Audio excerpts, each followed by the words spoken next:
बिस्मिल्लाहिर्रहमानिर्रहीम। आज हम अपने सेकंड लेक्चर का आगाज़ करने लगे हैं, जो कि हमारा लेक्चर नंबर 1 का पार्ट बी है। तो आइए कंटिन्यू करते हैं। टॉपिक हमारा वही है, फोटोसिंथेसिस, जिसकी कुछ बातें रह गई थी। इंशाल्लाह हम इस चैप्टर में इसको डिस्कस करेंगे। आज के इस लेक्चर में जो हम डिस्कशन होगी हमारी, वो जाइलम एंड फ्लोएम के ऊपर होगी। ठीक है, इनके फंक्शंस के बारे में कि क्या होते हैं, इनका काम क्या है, कहाँ पे पाए जाते हैं। उसके बाद हम ग्लूकोज एंड स्टार्च, जो कि प्रोडक्ट्स होती हैं फोटोसिंथेसिस के नतीजे में, उसके ऊपर हम डिस्कस करेंगे। तो लास्ट लेक्चर में आपको याद होगा कि stromata and chlorophyll and chloroplast के बारे में हमने डिस्कशन किया था। आज हमारा मौजूद जाइलम एंड फ्लोएम और ग्लूकोज एंड स्टार्च होगा इंशाल्लाह ताला। तो आइए अपने चैप्टर का, अपने टॉपिक का आगाज़ करते हैं। अच्छा जी, सबसे पहले हम जाइलम के बारे में बात करते हैं। जाइलम एंड फ्लोएम, आप इसको नोट कर लें, ये वेस्कुलर टिश्यूज़ होते हैं जो कि प्लांट्स के अंदर पाए जाते हैं डिफरेंट प्लेसेस के ऊपर, जैसे कि रूट्स, स्टेम, ब्रांचेस। तो ये वेस्कुलर टिश्यूज़ जो हैं, इनका फंक्शन ये होता है कि वाटर को या मिनरल्स को एक तरह से पुल करते हैं अपनी तरफ, अपने अंदर से पास थ्रू करवाते हैं। तो उसमें दो दो नाम, यानी कि दो चीज़ें आपको आज आप पढ़ रहे हैं, जो कि जाइलम एंड फ्लोएम है।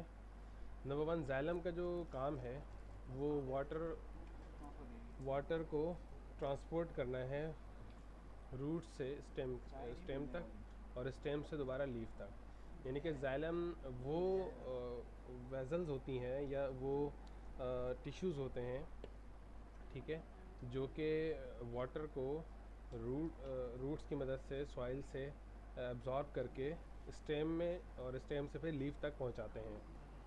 But also transport other dissolve compound, water के साथ साथ जो डिज़ोल्व कंपाउंड्स मौजूद होते हैं सॉइल में, उनको भी वो रूट्स से लेकर लीव्स तक पहुंचाते हैं।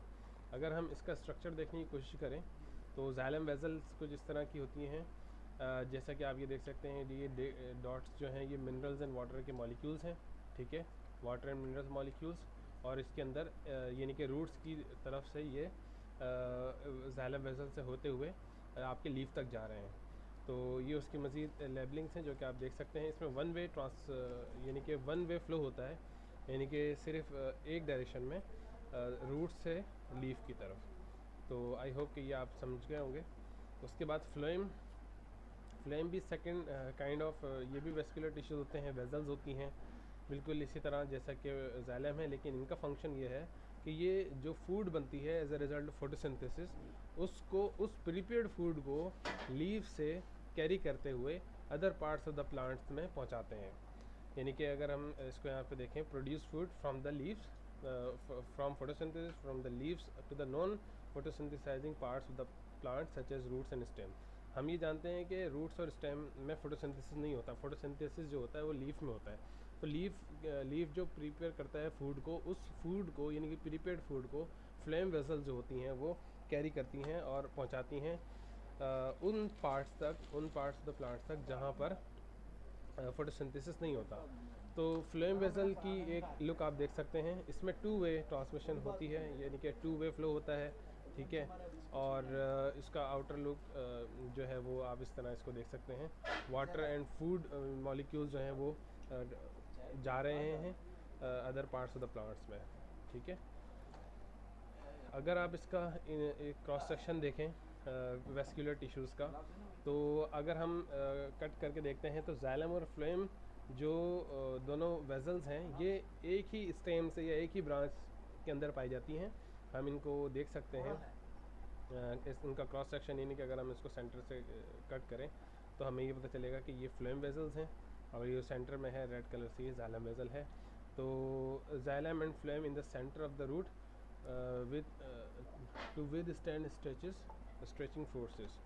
तो ये उसकी, अब हम बात करते हैं ग्लूकोज और स्टार्च की। देखें, ग्लूकोज वो फूड है या वो प्रोडक्ट है जो कि directly as a result of photosynthesis बनता है, यानी कि जैसे ही फोटोसिंथेसिस हो रहा है तो उसके नतीजे में ग्लूकोज आपका तैयार हो रहा है। और दूसरा पॉइंट ये कि plant do not use up all the glucose during the photosynthesis immediately.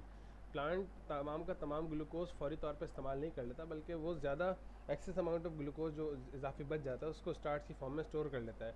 अगर आप इसका स्ट्रक्चर देखने की कोशिश करें तो ग्लूकोज का स्ट्रक्चर एक थोड़ा सा कॉम्प्लिकेटेड स्ट्रक्चर होता है, but this structure is far simpler than the structure of starch, जो कि हम अभी इसके बाद डिस्कस करेंगे। स्टार्च एक और प्रोडक्ट है, यानी कि हम ये कह सकते हैं कि starch is a stored form of glucose. वो जो एक्सेस ग्लूकोज है वो जब स्टोर हो जाता है तो स्टोर वो स्टार्च की फॉर्म में प्लांट उसको करता है, और उस वक्त के लिए कि जब फोटोसिंथेसिस का प्रोसेस नहीं हो रहा होता और प्लांट अपने लिए ग़िज़ा नहीं बना रहा होता, तो वो उस वक्त स्टार्च को एज अ फूड इस्तेमाल कर लेता है। Starch is insoluble in water, ठीक है, ये इसके कुछ पॉइंट्स हैं। It is carbohydrate formed by many glucose molecule link together ना। तो एक हम ये कह सकते हैं कि बहुत सारे ग्लूकोज के जो मॉलिक्यूल्स हैं वो आपस में मिलके एक लॉन्ग चेन मॉलिक्यूल्स बनाते हैं जो कि स्टार्च कहलाते हैं। आप उनका स्ट्रक्चर भी इस तरह देख सकते हैं कि लॉन्ग मॉलिक्यूल्स हैं और these are far complicated than glucose molecule. तो अगर हम एक तरह से ओवरव्यू करें कि किस तरह से ये प्रोसेस है, तो हमने देखा कि फोटोसिंथेसिस में कार्बन डाइऑक्साइड और वाटर ज़रूरी है।